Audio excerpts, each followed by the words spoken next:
So the main thing that's on my mind right now that I've been kind of learning and growing through this summer is the issue with identity and claiming tangible things as a part of your identity. This is a habit that I think most of us are socialized to do and can get you into some problems. So for me specifically, for a long time, I would claim things like skateboarding, like being a content creator, as being my identity. I would really present these passions of mine as who I was. We identify with all sorts of labels, and labels help us understand our place in life and present who we are to others, right? I ran into trouble with this because I found that I grew past all the things that I was identifying with. So skateboarding is probably the biggest example of that in my life, and I've been really going through quite the identity crisis with skateboarding, although I would say I'm on the other side of the crisis now and I'm actually feeling amazing. But basically in childhood, skateboarding was a passion. I didn't overthink it, but I created this career skateboarding for my YouTube channel, skateboarding on social media. I began to present skateboarding as who I was, which felt really in alignment during the time where I was really, really passionate about skateboarding. But the trouble happened when I started growing out of it. But I had already been telling everyone around me, this is who I am. I am a skateboarder. So then when I started growing out of it, I didn't really allow myself to move with that change. It was so easy to grasp onto that identity of being a skateboarder. Is this making sense? Like I was stuck because I presented myself and I decided that skateboarding was who I was stuck in that identity, even though internally I had moved past it. I think in this society, we default to defining ourselves based on what we do, who we're with, our friends, our relationship, our family. All these tangible things outside of us we define ourselves as, or we can go with personality traits, all these different labels. And there's nothing wrong with that, but the trouble that I found is when you get attached to them and when you move on and you're still attached to them because they're comfortable. You feel like that's who you are. You feel comforted in that. It's nice to feel like, I know myself. That's a great feeling, but I don't know. I started having all these thoughts like, wait, do I really know myself? Like, why am I holding on to this thing? It doesn't feel right anymore. And why is it so hard to let go? So, more recently I started shifting to this place of like, okay, I don't think I know who I am. And this was such a liberating thought for me because not knowing who I was enabled me to be anyone. No longer stuck to skateboarding, no longer stuck to this particular YouTube channel, these very tangible things that I was so stuck on. I just became open. I don't know who I am. Therefore, I can be anyone. I'm open to all the possibilities of who I may be. The thing that I think I understand now is this is the state I always want to be in when it comes to my identity. Now that I'm doing this different YouTube channel and have my second TikTok, I don't want to define myself as those things.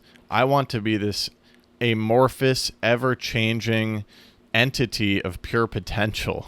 This is where I feel free and open and expansive, and this is where I feel like I can become who I'm supposed to be. This is a drastically different place mentally than where I was in my past. I used to wake up in the morning and feel like I had to skate. Now I wake up in the morning and I can do anything, I'm using skateboarding as the example, but this cuts across a lot. Any facet of your identity that you're clinging onto, you can let go of and open yourself. But I'll run with the skateboarding metaphor because it's a big one for me as well. So I used to get around the city on a boosted board because I felt like I was a skater. This was the logical way to get around. It took me so long to open myself to the idea of riding a bike. Honestly, deciding to start biking was a spiritual opening of my identity, and I fell in love with the damn thing. And now biking is one of my favorite things to do ever, and it's crazy to think that it took me so long to start biking just because I felt like I had to be a skateboarder, and that had to apply to my means of transit around the city. That's one example of how opening myself has helped me. Another is the form in which I'm creating and expressing myself right now. I began to identify it intensely with my skateboarding YouTube channel. that was who I was. I was this YouTube skateboarder.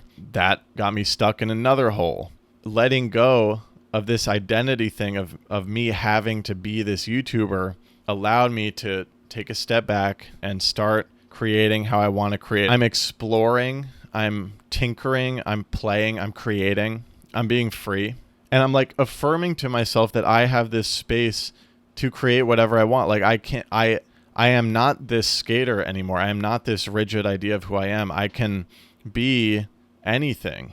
And I'm going to bring up the artist's way again. The artist's way really gave me the courage to open myself up creatively and to start just creating what I want to create. There's this idea of like the creations are not actually coming from me. They're coming through me and I'm just a channel. And I've been experiencing that lately as I've let go of these identity aspects I've been holding on to. I've also been like opening the creative channel more, and I've been, writing incessantly in my journal. I've been writing a lot in my notes app. I almost am starting to consider myself to be a notes app poet, although I'm not grasping onto any new identity things. These are just things that I'm doing right now, which is an important mental reframing. So, I'm allowing myself to be a channel for all of the ideas that are popping into my head, and Lord knows where these ideas are coming from, but they're in there and they want to get out, and I'm just letting them come out onto the page, into my notes app or my journal. And many of these are funneling into TikToks, and it's like it feels so good because I'm just creating what I want to. I'm really I'm letting go of the skateboarding channels, and I'm really trusting that shit is going to work out. I'm not worried about anything. I'm prioritizing my joy, my flow, my peace. This is an example of it. We can get attached to identity and habit in all these different ways. It's just built into us, I guess, for ego survival. But I'm doing what lines up for me creatively and joyously and peacefully. This applies to not just creating, not just skateboarding, but a lot of things. I've been called to pick up the guitar a lot recently. So I've been picking up the guitar. I see that as my inner child asking to play the guitar. Why would I deny that? We get into the habit of like, when we have these longings, we ask ourselves, is this productive enough? Is this getting me towards my goals in life? Such this future focused thinking. And I've been just letting go of all of that. Shout out psychedelics, shout out Ram Dass, shout out all the books I've been reading, all my experiences that have led me to this point. It's a radically different way to live. I talked about trust in the universe in the last episode. But yeah, just listening to myself, my intuition, not defining my identity on things that I did in the past. I'm like allowing myself to be this being who exists in the present and feels sensations and longings and wants to do certain things and meet certain people and live in certain ways, and allowing that to exist here and now, knowing that it's always going to change, and just embracing all of that. This mindset is putting me in this very, very peaceful and joyous place, and it's letting me just create and create and create and create and share myself. And back to the TikTok thing, what I'm liking about TikTok is blessings to that algorithm. I feel like TikTok is helping me find my people. Let me know in the comments if you found me on TikTok. That'd be pretty cool. Yeah. This is the problem with identity. And, I think I'm starting to understand what Ram Dass talks about when he says, you're not who you thought you were. We are just this sensation of living that is ever changing, present moment by present moment, letting go of the past, letting go of habits, being here now, not worrying about the future. It sounds insane. I would have called myself crazy just 2-3 years ago, but now I'm like, oh, this is right. A lot of these realizations came from a recent intense psychedelic trip that I opened up about to my patrons on our July live stream. I'm doing a live stream once a month answering your questions and also just hanging out kind of in this format. And, your questions will impact the flow of the conversation. It's really fun. That live stream where I talk about the psychedelic experience is still available if you want to watch it on Patreon. Yeah, there's this thing that I've been getting after on my spiritual and self-growth journey, and it's I'm starting to understand that it's intangible, but during this psychedelic experience I actually had access to it.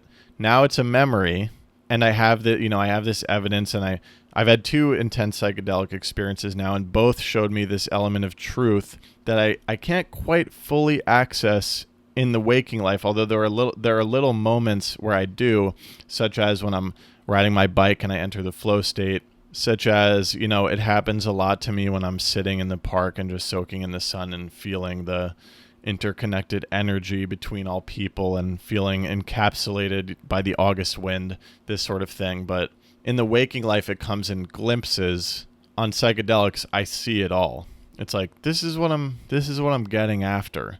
And it's this way to live life that a lot of these spiritual thinkers talk about. And as I talk out loud, I'm like, oh shit, am I going off the deep end?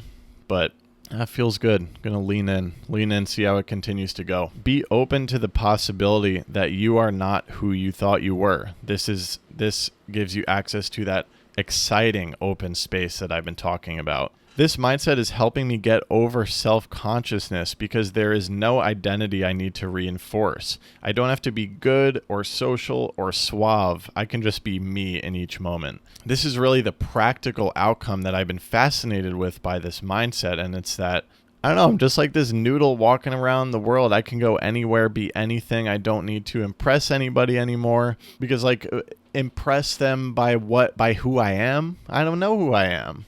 So I can just embrace that and find people who accept that, maybe think the same way as me.